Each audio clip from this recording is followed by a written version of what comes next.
नमस्कार दोस्तों, मैं हूं आशा करता हूं सब बढ़िया होंगे और बेहतरीन होंगे। तो भाई जैसे कि हम सब जानते हैं कि हमारी एसएससी जीडी की जो डेट है एग्जाम की आ चुकी है, जो कि 4 फरवरी से होनी है। तो भाई इसमें एक बहुत इंपॉर्टेंट पोर्शन निकल के आता है हमारा जीके जीएस।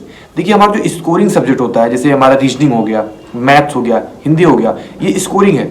बट जो हमारा सिलेक्शन वाला सब्जेक्ट है, जो हमें सिलेक्शन दिलाता है, जो हमें गारंटी देता है, वो जीके जीएस है। क्योंकि मैथ्स में, रीजनिंग में, हिंदी में सभी बेस्ट कर लेंगे, सब अच्छा कर लेंगे। जो जीएस में भी अपना 100% दे गया, बस वो जान लो कि वो सिलेक्शन ले जाता है। तो मेरे भाई हमें जीएस पे बहुत अच्छे से ध्यान देना होगा, क्या स्ट्रेटजी है और क्या मतलब चीजें करना होगा, किस तरीके से पढ़ना होगा। आज मैं थोड़ा सा उसी पे बात करने वाला हूँ और अपने भाई बहनों के लिए, क्योंकि कुछ लोगों ने कहा था कि भैया एक बार जीके जीएस पे कोई स्ट्रेटजी बता दो कि भैया क्या करना होगा और आप कैसे पढ़ते हो। तो मेरे भाई सबसे पहले आपको बता दूं कि जीएस में जैसे कैसे पढ़ना है। तो जैसे देखिए हिस्ट्री में क्या है, हमारा सबसे पहले एंशिएंट है और फिर मेडिवल है, देन मॉडर्न है।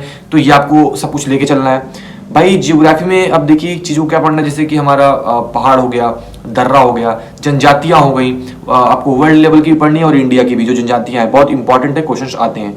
और इसके बाद फिर मेरे भाई जैसे कि अगर हम बात करें फिर पॉलिटी की, तो इसमें जैसे कि आर्टिकल्स हैं, अमेंडमेंट है और स्रोत बहुत इंपॉर्टेंट है। जैसे कि कौन सी चीज़ें कहाँ से ली गई हैं। जैसे अगर आपको बताऊं मैं, जैसे डीपीएसपी है, तो डीपीएसपी हमारा आयरलैंड से लिया गया है और मौलिक अधिकार है हमारा अमेरिका से लिया गया है। तो इस तरीके से स्रोत बहुत इंपॉर्टेंट है, क्वेश्चन पूछे जाते हैं। फिर मेरे भाई सबसे इस पूरे जीके जीएस का जो एकदम इंपॉर्टेंट, जिसको बोल सकते हैं कि हाईलाइटेड पोर्शन है, स्टैटिक जीके। अगर आप स्टैटिक पे नहीं ध्यान देंगे तो जान लीजिए बहुत कुछ मिस कर देंगे। मोस्टली क्वेश्चंस अप्रोक्सीमेटली मेरे हिसाब से तो 7-8 क्वेश्चन स्टैटिक से ही आते हैं और प्लस होंगे, नीचे नहीं आएंगे। इससे 7-8 क्वेश्चन, 9 क्वेश्चन केवल स्टैटिक से। अब स्टैटिक में जैसे मेरे भाई क्या हो गया, जैसे मेले हो गए, उत्सव हो गए और मतलब बहुत सारी चीज़ें हैं। मैं आपको यहाँ पे भी तुरंत तो नहीं बता सकता क्योंकि वो टॉपिक बहुत बड़ा है स्ट्रेटेजी के। तो मैं आप लोग के लिए खुद से आपको एक अच्छे से सिलेबस का कि स्टैटिक में क्या पढ़ना है, कौन से इंपॉर्टेंट है, हिस्ट्री में भी, और एकदम टॉपिक वाइज बता दूंगा कि किससे कितने क्वेश्चन आते हैं, थोड़ा मतलब वो आपको इंपॉर्टेंस किस पे ज़्यादा टाइम देना है तो वो बता दूंगा। अभी तो मैं केवल आपको एक बता रहा हूँ कि क्या क्या चीज़ें आपको लेके चलनी है। तो इस तरीके से आपका स्टैटिक हो गया। आपका जो गेम है, स्पोर्ट है, ये साइंस भी एक बहुत इंपॉर्टेंट पोर्शन है जिसमें कम से कम 3-4 क्वेश्चन तो आ ही जाते हैं, केमिस्ट्री, बायो और फिजिक्स के मिला के। तो भाई साइंस में जैसे आपको अगर थोड़ा सा बायो का बताऊं तो जैसे क्या हो गया, आपका विटामिन हो गए, उसके साइंटिफिक नेम हो गए, डिजीजेज हो गए, वैसे आपको देख लेनी है। तो आपको बताऊंगा, एक सेपरेट वीडियो लाऊंगा कि कौन से इंपॉर्टेंट टॉपिक्स हैं किस सब्जेक्ट के, उसका पूरा पर्टिकुलर बना के। तो भाई हम अब बात करने वाले हैं स्ट्रेटजी की, कि हमें कैसे अब मतलब चीज़ों को आइडेंटिफाई करना है कि कौन सी इंपॉर्टेंट है और क्या चीज़ें पढ़नी है, और कम टाइम है तो कम टाइम में आपको ज़्यादा चीज़ें कैसे कवर करनी है। तो मेरे भाई सबसे पहले आपको मैं बता दूं, अगर आपको आज की कंपटीशन को बीट करना है तो मेरे भाई बात को समझिएगा, हमें बहुत लिमिटेड और बहुत ही जो सिलेक्टिव चीज़ें हैं पढ़नी होंगी। अब सिलेक्टिव क्या मतलब, ऐसा नहीं कि कुछ भी, जो एग्जाम पॉइंट ऑफ व्यू से इंपॉर्टेंट है वो चीज़ें पढ़नी होंगी। अब उसको आप देखिए सबसे पहले कि आप उसे जानोगे कैसे कि भैया ये एग्जाम पॉइंट ऑफ व्यू से कौन सा इंपॉर्टेंट है और कैसे क्या पढ़ना है। तो भाई मैं जो करता हूँ आपको बताता हूँ, वही आप भी करोगे, डेफिनेटली बहुत अच्छा कर पाओगे। तो मैं क्या करता हूँ ना, जैसे मैं PYQs देखता हूँ। जैसे मान लीजिए मैं अगर हिस्ट्री पढ़ा, मैं तो पढ़ चुका हूँ, पूरा मेरा कवर है, मैं आपको बता रहा हूँ मैंने ऐसे किया था।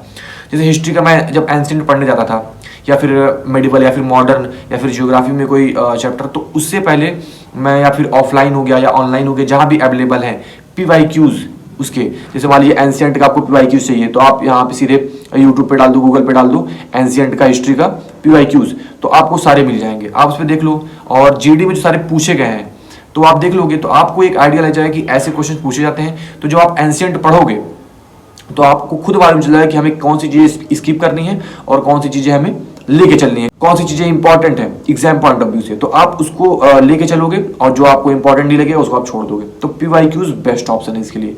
इसके साथ आप जैसे मॉक देते हो, मॉक टेस्ट में जैसे मान लीजिए जो चीज़ें आपसे गलत होती हैं और जो क्वेश्चन में पूछे जाते हैं, तो उसको प्रीवियस ईयर मॉक की बात कर रहा हूँ, प्रीवियस ईयर, तो उसमें भी जो क्वेश्चन पूछे गए हैं तो आपको आइडिया रहता है कि ऐसे क्वेश्चन पूछे जाते हैं और ऐसे क्वेश्चन फिर पूछे जाएंगे।